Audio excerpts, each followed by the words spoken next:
जी, अस्सलाम वालेकुम। तो आज हम कन्फ्यूजन मैट्रिक्स के कॉन्सेप्ट को थोड़ा समझने की कोशिश करेंगे। मेरे पास एक कॉन्सेप्ट है कि जिसके थ्रू मैंने भी कन्फ्यूजन मैट्रिक्स को ईज़िली समझ लिया था। तो मैंने सोचा कि इस पे वीडियो बना लेते हैं कि शायद अभी किसी और की भी हेल्प हो जाए इससे। एक मेरे पास कॉन्सेप्ट है जिसके थ्रू कन्फ्यूजन मैट्रिक्स के रिलेटेड मोस्टली जो क्वेश्चंस हैं उनका आंसर हो जाता है। और इसी के साथ-साथ फिर हम जो इसके दूसरे एक फाइंड करने के जो इसके इवैल्यूएशन मैट्रिक्स हैं, प्रिसिजन, रिकॉल, एरर और एक्यूरेसी, इसके भी फ़ॉर्मूलाज़ को हम ईज़िली समझ पाएँगे। तो कन्फ्यूजन मैट्रिक्स को अगर हम डिफाइन करें तो कन्फ्यूजन मैट्रिक्स एक ऐसा टेबल होता है कि जिसके थ्रू हम जो हमारा मशीन लर्निंग का क्लासिफिकेशन मॉडल होता है, हम उसकी प्रिडिक्शंस को इवैल्यूएट कर सकते हैं कि उसने प्रिडिक्शन सही की हैं या गलत की हैं। एक सिंपल सी डिफाइन है कन्फ्यूजन मैट्रिक्स की। और अच्छा, अब कन्फ्यूजन मैट्रिक्स में हमारे पास 4 पॉइंट्स होते हैं, हम इसको कह सकते हैं 4 पार्ट्स में डिवाइडेड है confusion matrix. True positive, false positive, true negative. अब यहाँ पे ज़्यादातर लोगों को मसला आता है, यहाँ पे आप लोगों ने गौर से सुनना है कि सब यहाँ पे हम क्या करेंगे कि पहले हम प्रेडिक्टेड वाली वैल्यू को देखेंगे, उसके बाद हम एक्चुअल को देखेंगे। इससे मतलब क्या है कि पहले हम यहाँ पर देखेंगे कि प्रेडिक्टेड वैल्यू जो है ये हमारे पास, उसका इन चारों पार्ट्स पे क्या इफेक्ट पड़ा है, उसके बाद एक्चुअल वैल्यू के साथ कंपेयर करके उसका क्या इफेक्ट पड़ा है। मैं आपको स्टोरी बिल्ड करके देता हूँ। हमारे पास एक गाड़ी है, इसमें हमें पता है कि वो गाड़ी खराब है या नहीं है, लेकिन हम एक मैकेनिक को टेस्ट करने के लिए हम एक मैकेनिक के पास भी जाते हैं कि हम उससे पूछते हैं कि भाई आप मुझे बताएं कि मेरी गाड़ी खराब है या नहीं खराब। अब जब एक्चुअल में आपको पता है कि आपकी गाड़ी खराब है या नहीं है, तो यहाँ येस और नो आपको पता है, और प्रेडिक्टेड कौन सी येस और नो है ये मैकेनिक है कि मैकेनिक आपको बताएगा कि अगर गाड़ी खराब है तो ये येस है, और गाड़ी खराब नहीं है, ये गाड़ी सही है, तो वो नो है। अच्छा, अब आप यहाँ पे आपने एक चीज को गौर रखना है और करें इसके ऊपर कि जब प्रेडिक्टेड वैल्यू येस हो ना, प्रेडिक्टेड वैल्यू चाहे वो कोई सी भी हो, अगर वो येस हो, चाहे जब आपको मैकेनिक कहे कि जी आपकी गाड़ी खराब है, तो वो बाद में पॉजिटिव आता है, ठीक है। और अगर जो आपकी प्रेडिक्टेड वैल्यू है वो नो है, मैकेनिक आपको कहता है कि नहीं आपकी गाड़ी नहीं खराब, तो वो बाद में नेगेटिव आता है। इस आपने एक कॉन्सेप्ट को जरा याद रखना है कि जब प्रेडिक्टेड वैल्यू यस होती है तो बाद में पॉजिटिव आता है, और जब प्रेडिक्टेड वैल्यू नो होती है तो बाद में नेगेटिव आता है। अच्छा, ये हमने कॉन्सेप्ट याद रख लिया। अब इसके बाद हम ट्रू फॉल्स को कैसे मेजर करेंगे कि ट्रू है या फॉल्स है। इसका भी एक सिंपल सा कॉन्सेप्ट है। आपने बस ये देखना है कि जो प्रेडिक्टेड वैल्यू आपके पास आई है, क्या वो एक्चुअल वैल्यू के साथ मैच कर रही है। अगर कर रही है तो पीछे ट्रू आएगा, और अगर नहीं कर रही तो पीछे फॉल्स आएगा। इससे आपको इजीली पता लग जाएगा कि चारों पार्ट्स में से कौन सा वाला यहाँ पे अप्लाई हो रहा है, या क्वेश्चन में कौन सा वाला आपसे पूछा गया।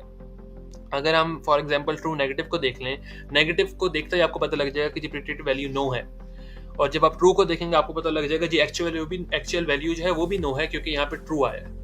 इसी हिसाब से अगर हम फॉल्स पॉजिटिव को देखें तो आपको पता लग जाएगा पॉजिटिव है तो प्रेडिक्टेड वैल्यू यस है, और फॉल्स है इट मींस कि एक्चुअल वैल्यू नो है, इस वजह से फॉल्स पॉजिटिव आया है। इसी कॉन्सेप्ट के थ्रू आप ये चारों जो आपके पार्ट्स है कंफ्यूजन मैट्रिक्स का, आप इसको इजीली समझ सकते हैं। और मोस्टली आई होप कि सबको ज़्यादातर को समझ आ गया होगा कंफ्यूजन मैट्रिक्स इस कॉन्सेप्ट के बाद।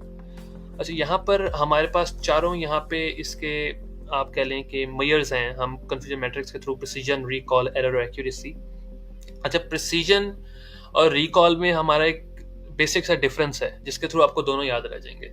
अब एक बात आपने याद रखनी है कि प्रिसीजन के फॉर्मूला में भी और रिकॉल के फॉर्मूला में भी जो नॉमिनेटर होता है वो ट्रू पॉजिटिव होता है। नॉमिनेटर जो ऊपर वाली वैल्यू होगी वो ट्रू पॉजिटिव होगी हमेशा, और जो डिनोमिनेटर होगा उसमें प्रिसीजन और रिकॉल में डिफरेंस है। प्रिसीजन में क्या होता है कि ट्रू पॉजिटिव और फॉल्स पॉजिटिव ऐड करके डिनोमिनेटर आते हैं, और रिकॉल में ट्रू पॉजिटिव और फॉल्स नेगेटिव करके आपके ना डिनोमिनेटर आते हैं। अच्छा, इसका कॉन्सेप्ट ये है कि आप ये देखें, अगर टेबल के अंदर जो हमने कंफ्यूजन मैट्रिक्स दिया हुआ है इसके अंदर देखें तो ट्रू पॉजिटिव और फॉल्स पॉजिटिव ये ऊपर नीचे है। इट मींस जो प्रेडिक्टेड वैल्यू पॉजिटिव है दोनों के अंदर। इट मींस कि प्रिसीजन के अंदर जो डिनोमिनेटर होता है उसमें जो प्रेडिक्टेड वैल्यू दोनों यस होती हैं उसको ऐड करके डिनोमिनेटर दिया जाता है। इसको आप दोबारा समझ लें कि जो प्रिसीजन का डिनोमिनेटर होता है वो प्रेडिक्टेड वैल्यू की यस पार्ट होता है, कि जो प्रेडिक्टेड वैल्यू आई है चाहे वो ट्रू है या फॉल्स है, उसका पॉजिटिव एरिया जो है वो आपका प्रिसीजन में डिनोमिनेटर होता है। रिकॉल में डिनोमिनेटर क्या होता है, उसका उलट, एक्चुअल की जो यस वैल्यू है वो होती है। आप ये देखें ट्रू पॉजिटिव फॉल्स नेगेटिव है, यहाँ पे भी ट्रू पॉजिटिव फॉल्स नेगेटिव है। इट मींस एक्चुअल की यस वैल्यू है वो आपकी रिकॉल में डिनोमिनेटर है, और जो प्रेडिक्टेड की यस वैल्यू है वो आपकी प्रिसीजन में डिनोमिनेटर है। सिर्फ यही रिकॉल और प्रिसीजन में फर्क होता है। इसके थ्रू आपको दोनों के फॉर्मूलाज याद रह जाएंगे। और इसमें आपको पता है कि प्रिसीजन ट्रू पॉजिटिव इसमें आपका नॉमिनेटर है, और आपकी जो एक प्रेडिक्टेड यस वैल्यू आपका डिनोमिनेटर है। रिकॉल में आपका ट्रू पॉजिटिव नॉमिनेटर है, और एक्चुअल की जो यस वैल्यू है वो आपका डिनोमिनेटर है। एक एरर को छोड़ के पहले एक्यूरेसी देख लेते हैं। एक्यूरेसी फाइंड करने के लिए हमें सिर्फ ट्रू वैल्यूज लेनी है, जो प्रिडिक्ट हुई हैं वो ट्रू हैं, एक्चुअल के साथ मैच कर रही हैं, चाहे वो नेगेटिव है या पॉजिटिव है। जो मैंने ग्रीन इसमें हाईलाइट किया हुआ है, ये हमने यहाँ पे एक्यूरेसी का नॉमिनेटर होगा और टोटल वैल्यूज चारों की मिला के वो डिनोमिनेटर होगा। ये एक्यूरेसी का फॉर्मूला है कि जो ट्रू वैल्यूज हैं वो नॉमिनेटर होंगी और जो चारों के मिला के हैं वो डिनोमिनेटर होंगी। एरर को फाइंड करने के लिए एक तो ये भी फॉर्मूला और एक बहुत आसान सा फॉर्मूला है, 1 माइनस एक्यूरेसी। एक्यूरेसी की आपको जितनी भी वैल्यू आई है ना, फॉर एग्जांपल यहाँ पे 0.81 आई है, आप 1 माइनस एक्यूरेसी कर देंगे तो आपको एरर आ जाएगा। अगर हम 1 माइनस 0.81 करें तो 0.19 हमारे पास आंसर आता है। ये एक एरर का बिल्कुल इजी सा फॉर्मूला है। और वैसे अगर आपने ये वाला जो फॉर्मूला यहाँ पे मेंशन है, यहाँ पे ये है कि फॉल्स वाली जितनी भी वैल्यूज आई हैं जो कि प्रेडिक्टेड गलत हुई हैं, जो गलत प्रेडिक्ट की है मॉडल ने, वो हमारा नॉमिनेटर होगा और जो टोटल वैल्यूज हैं चारों के मिला के वो हमारा डिनोमिनेटर होगा। अब यहाँ पे मैंने कुछ नंबर्स दिए हैं, कुछ कैलकुलेशंस की हैं, इसको अगर देख लें हम, तो यहाँ पे मैंने एक एग्जाम्पल के तौर पे एक जो हमारा मॉडल क्लासिफिकेशन उसका मशीन लर्निंग मॉडल है, उसकी मैंने प्रेडिक्टेड वैल्यूज दी हैं कि उसने 205 वैल्यूज प्रेडिक्ट की हैं, जिसमें उसने 65 वैल्यूज ट्रू पॉजिटिव थी, 100 वैल्यूज ट्रू नेगेटिव थी, 25 वैल्यूज फॉल्स नेगेटिव थी और 15 वैल्यूज फॉल्स पॉजिटिव थी। ये मैंने उसको डिवाइड कर दिया, स्प्रेड कर दिया चारों पार्ट्स के अंदर, कंफ्यूजन मैट्रिक्स के अंदर। और अब आपको जब फॉर्मूला समझ आ गए, आप इजीली देख के बता सकते हैं कि जी ट्रू पॉजिटिव है, इसकी नॉमिनेटर ये होगा, और ट्रू प्रेडिक्टेड की यस वैल्यू है तो वो दोनों को प्लस करके 80 आ जाएगा और 0.81 प्रिसीजन है। इसी की तरह रिकॉल, एरर और आपसे एक्यूरेसी इजीली आप फाइंड कर सकते हैं। सिर्फ आपको एक ये कॉन्सेप्ट समझ आ गया अगर कंफ्यूजन मैट्रिक्स का, वो मैं फिर से रिवाइज कर देता हूँ कि जब आपकी पहले आपने प्रेडिक्टेड वैल्यू देखनी है, इसलिए मैं शुरू में कहा था कि पहले हम प्रेडिक्टेड वैल्यू देखेंगे, बाद में हम एक्चुअल देखेंगे, फिर हमें इजीली समझ आ जाता है। प्रेडिक्टेड वैल्यू आप पहले देखेंगे तो प्रेडिक्टेड में जब आपकी पॉजिटिव आए, जब आपकी यस आए तो आपका पॉजिटिव होगा, और जब आपका प्रेडिक्टेड में नो आए तो आपका नेगेटिव होगा। अब वो ट्रू फॉल्स कैसे होगा? अगर जो आपका प्रेडिक्टेड वैल्यू है, जो मॉडल ने प्रेडिक्ट की है, वो अगर सही प्रेडिक्ट किया तो वो ट्रू आ जाएगा, अगर गलत प्रेडिक्ट किया तो फॉल्स आ जाएगा।